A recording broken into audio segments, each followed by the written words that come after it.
പതിവിൽ കൂടുതൽ ഡ്രസ്സൊന്ന് റൂമിലേക്ക് കയറ്റാനുണ്ടായിട്ടുണ്ടെന്ന് ഞാൻ നേരത്തെ കയറി. പിന്നെ പിള്ളേരെ കുളിപ്പിക്കലും മരുന്ന് കൊടുക്കലൊക്കെ ഏട്ടൻ നോക്കുന്നുണ്ട്. എനിക്ക് ആ കാര്യത്തിൽ ടെൻഷനില്ല കേട്ടോ.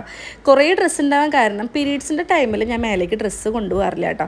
എല്ലാം കഴിഞ്ഞ് തടി ശുദ്ധിയായിട്ട് ഞാൻ കൊണ്ടുപോകാറുള്ളൂ. ഈ ബെഡ്ഷീറ്റൊക്കെ സാധാരണ ഏട്ടൻ എനിക്ക് വിരിച്ച് തരാറ് കേട്ടോ. എനിക്ക് വിരിക്കാൻ നല്ല പാടാണ്, എന്തുകൊണ്ടാണെന്ന് എനിക്കറിയില്ല കേട്ടോ.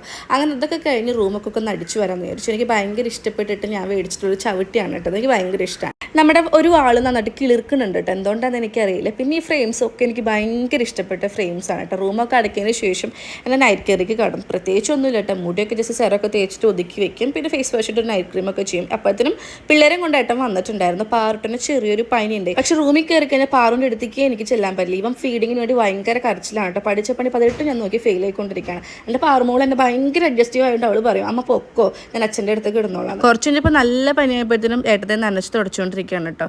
ഞങ്ങൾ എല്ലാവരും കൂടെ ഈ ഒരു ഇരിപ്പ് ഒരു 2 മണി വരെ കഴിഞ്ഞു ഇരുന്നായിരുന്നു.